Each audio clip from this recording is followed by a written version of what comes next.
Odisha plus खबर ही भयावह अग्निकांडରେ जलिगला 3 बखरा घर सह लक्षाधिक टंकार संपत्ति। अग्निकांडर कारण अस्पष्ट। ढेंकानाल जिला कामाख्यानगर ब्लॉक तुमुसिया थाना पाटियागोड़ा साहिरे भयावह अग्निकांड घटी शिवाजी नायकों 3 बखरा घर संपूर्ण जली पोड़ी नष्ट हो जाइछि। एथि सहित धान चाउल आशापत्र दरकार दस्तावेज सह लक्षाधिक टंकार संपत्ति नष्ट होइछि। परिवार लोके घरे खाई सारी शोइबाकू जाउथा बेले घर पछ पाखरु अग्निकांड घटिथिला।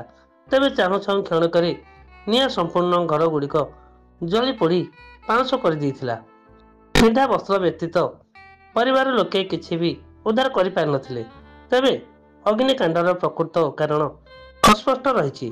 खबर पाई कामाख्यानगर अग्निशम बाहिनी पहुंची नियाको आयत्त करथिले। एथि सहित तुरंत सरकारी स्तर में विपन्न परिवार लोकंकु सहायता जोगाई देबाकू ग्रामवासी दाबी करछंती। ढेंकानाल बलराम सापर रिपोर्ट ओडिशा प्लस।